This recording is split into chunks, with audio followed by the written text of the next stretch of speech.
Yeah, viewers all over the world, as you already know, my name is Ogbuefi Ezeana ugochitubelu Oraifite. I'm an ancient high priest. Abụ m onye isi nchụaja na ugochitubelu na temple. Anyị na-agba afọ gbaa family emelụkwazi ọrụ mmụọ dị iche iche. Abụkwazị m onye isi nchụaja na ọdịnala Restoration Evangelical Mission, bụrụ onye mgbasa ozi ọdịnala Igbo. So you can call me a priest or an evangelist. I will answer. My mission is to help people live better life. N'ụbọchị taa n'oge awa nke eziokwu, isiokwu anyị bụ benefit of elemental beings and animistics. And my check in the world of gross materials, and when animistic presence and elemental presence in the world of gross material. Those animistic elemental beings are not humans. Manobio, they are beings hidden though.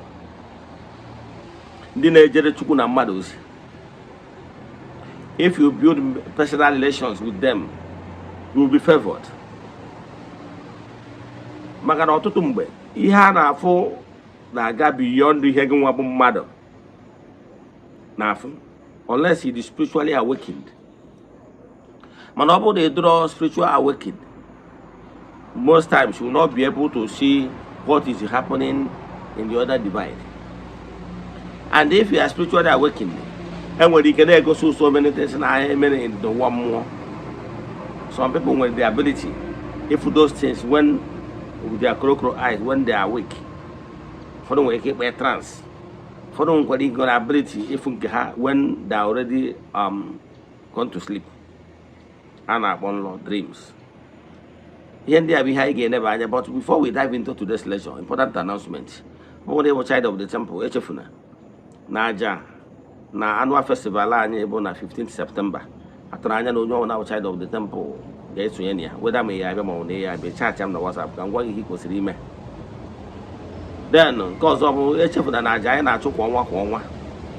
Go on, and I get you with the kiss like a bomb in distance every barrier.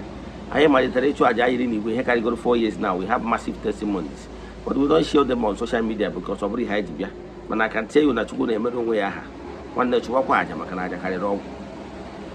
Yes, they show to go in the temple to go for the friends of the temple, children of the temple, members of the Restoration Evangelical Mission, and consecrated group. To Akaisi, so I won't interested. Church before they are 3 prayer requests, then make token donation to their account number support Ihajagi. Then my WhatsApp number on the screen is 0805 7837672. It can actually call Makia. Don't can call the existence of elemental beings and mystics. Elemental beings are forces. No, they the elemental beings. The Angelun Kejuku, Ndolo Habu, Egari de Memma. They put things in place. Yes, how are the primary elements? Gabo, in your get a had a number. He near the Gaka, may or to here. He made 2 eyes where IPO, then a case. He man the IPO with the investigation officer. Tuaka, the elemental beings were the primary beings, they in charge of governance in this gross material world. Totalia? He was Rema. Then, and was animistics. Animistics, those beings. Na Hana, those animals. Now, look. Only tomorrow, then will some animals will the ability of so many things.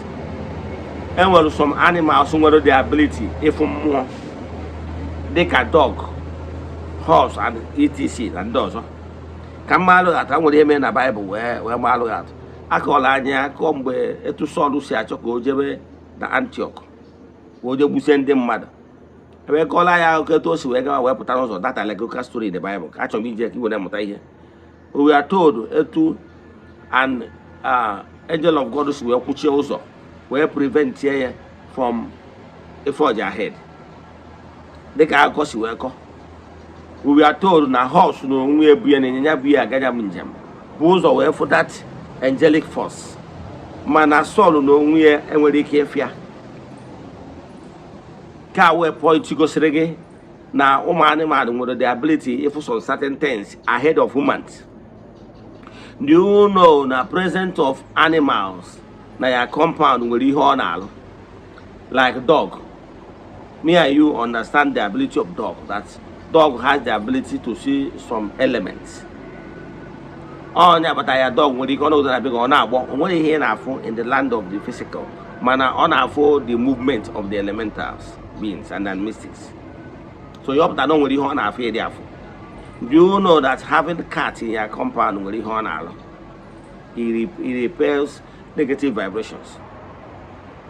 It will call the other animals. Do you know? Let me tell you, a man for the animal you are born on a big in the hand with ability is sense any negative vibration like your hand with ability able idea.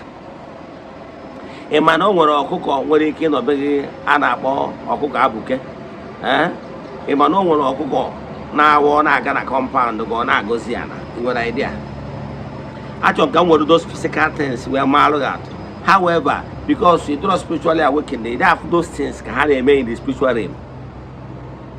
Do you know na common flowers, eggplant and a beggy now attract positive vibrations, now attract elemental beings, and up to a beggy.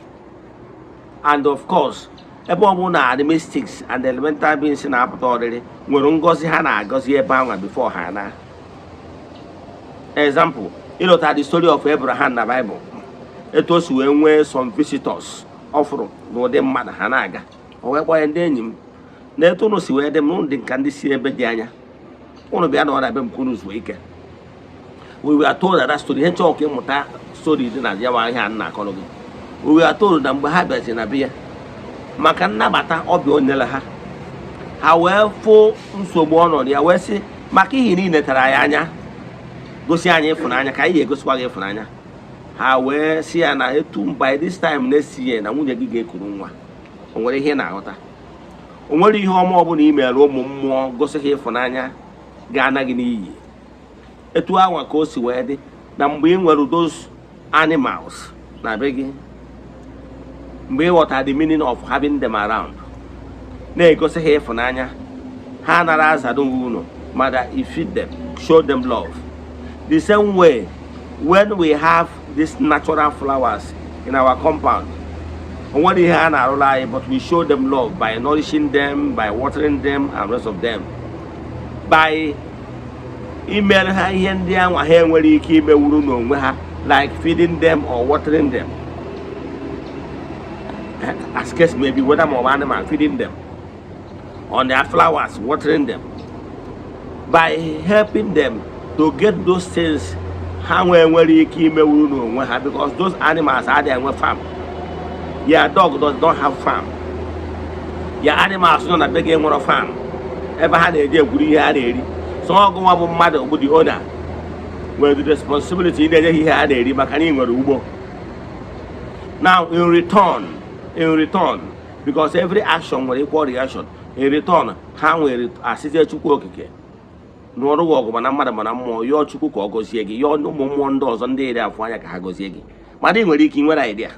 Although in the West, I want to know why what the Petinano get to us seeing you will know those animals, not our compound. Do you think we are joking? The one on that is an act of love. But Nagwagi Basalo, Echuaja, Brosaja, him when you visit the stream. What you want to do when you must know we will feeds and so on and so forth. No more come home, man, and I got in a big. It's joyful activity. And when go to see any man, in what they get and some goes some weeble or cocoa. Untiody. Abro nature, in what goes in nature, you must be in love with nature beings, nature creatures like flowers, the animals, and everything. Because the animals, once they are in your compound, they attract the animistic beings. They have food and more. When you have these flowers, you attract elemental beings to your home. And once they are closer to your home, and you show them love by watering them, giving them what they lack, in return, they intercede in your matter. They attract the nature beings. Let me tell you what you don't know. Imaro no one born our apota flowers, elemental beings here visit your flower gardens, visit your home. What idea? Some of you, I'm one that here, the matter. One we look at enough for your flower garden. Another jet some fragrance, very sweet smell.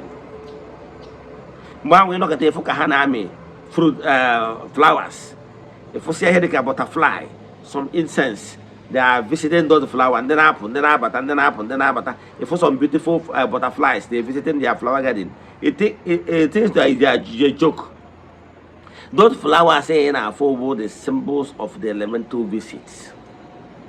Makani when only when I give them way out no elemental beings and I've been a garden guinea butterfly and that for the gas idea and the answer for the gas idea. This heavily fragrance and siputa. He got a name. But then I take a while ago. Aboni when I am more animal amana. Ebo name were natural flowers that attract elemental beings around, and of course, when they are around, we show them love. Then in return, they grant our wishes. They higher lack. I'm not higher knowledge to this level now. Now,